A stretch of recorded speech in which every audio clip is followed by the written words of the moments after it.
दिल्ली में बीजेपी को बुर्के वाले वोटरों से डर लग रहा है। छठे चरण में दिल्ली में 7 सीटों पर 25 मई को चुनाव होंगे। उससे ठीक पहले बीजेपी ने चुनाव आयोग को एक चिट्ठी लिखी है, एक लेटर लिखा है। लेटर में दिल्ली के मतदान केंद्रों पर बुर्का पहनकर आने वाली वोटर्स की पहचान कराने की मांग रखी गई है। पिछले 5 चरणों में कई जगहों पर बुर्के में बोगस वोटिंग होने के आरोप लगे।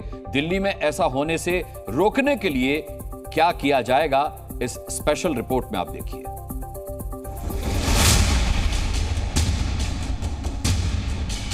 एक वर्ग विशेष को खुश करने के लिए बोगस वोटिंग ना हो।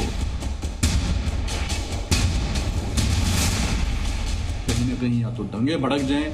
करीब 35 घंटे के बाद दिल्ली की 7 सीटों पर वोटिंग शुरू होगी। मतदान से ठीक पहले बीजेपी ने बुर्का पहनकर आने वाली वोटर्स की पहचान कराने की मांग की है। इस डिमांड के बाद दिल्ली में बीजेपी और कांग्रेस के बीच विवाद शुरू हो गया है। इलेक्शन कमीशन की गाइडलाइंस में लिखा है, उनकी हैंडबुक में लिखा है कि ये करना है। हमने तो याद दिलाया उनको कि दिल्ली में एक वर्ग विशेष को खुश करने के लिए बोगस वोटिंग ना हो। जब वो आए तो वो महिला अधिकारी ही उनसे जांच करें। बुर्का पहनकर आने वाली वोटर्स की पहचान करने की मांग का मतलब समझने के लिए दरभंगा से आई तस्वीरों को देखिए। बिहार के दरभंगा में 20 मई को मतदान में बुर्के में फर्जी वोट डाल रही 3 महिलाओं समेत 4 लोगों को पकड़ा गया और जब पुलिस आरोपियों को थाने ले गई तो सैकड़ों लोगों की भीड़ ने जबरन उन फर्जी वोटर्स को छुड़ा लिया।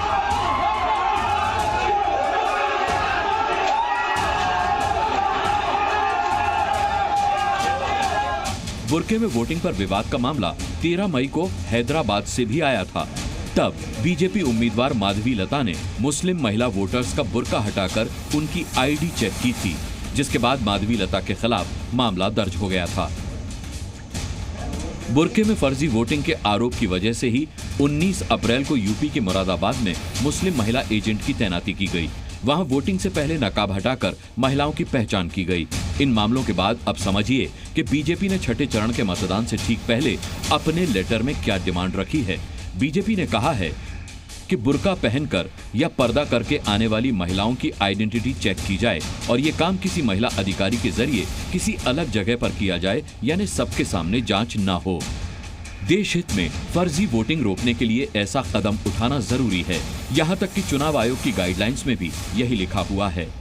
इलेक्शन कमीशन के नियमों के मुताबिक वोटिंग से पहले वोटर्स की पहचान करना अनिवार्य है। ये पहचान चुनाव आयोग के नियमों के तहत होनी चाहिए और जिन वोटर्स का नाम लिस्ट में मौजूद है, प्रिसाइडिंग ऑफिसर को चाहिए कि उसे 2 बार वो चेक करे। बुर्के वाली साजिश से लोकतंत्र को बचाने के लिए वोटर्स की पहचान जरूरी है। मामला वोटर्स की पहचान साबित करने का है, पर कांग्रेस ने इसे महिलाओं के सम्मान से जोड़ दिया और बीजेपी पर दंगे भड़काने की साजिश का आरोप लगाया है। ये केवल और केवल इनकी बौखलाहट और छटपटाहट है।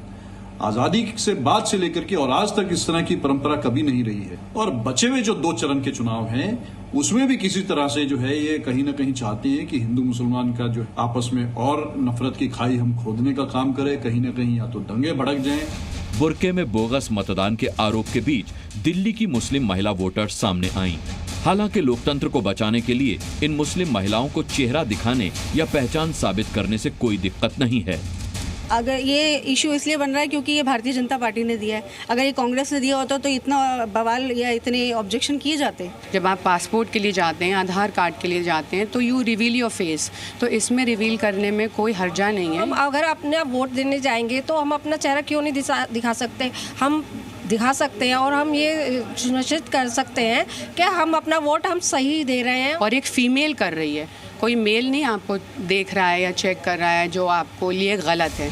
देश हित में हमारा मानना है कि बुर्का या घूंघट पहनकर वोट डालना गलत नहीं है, लेकिन बुर्के की आड़ में अगर फर्जी वोटिंग की कोशिश की जाती है तो उस पर रोक लगना और एक्शन लेना जरूरी है। ब्यूरो रिपोर्ट, जी मीडिया।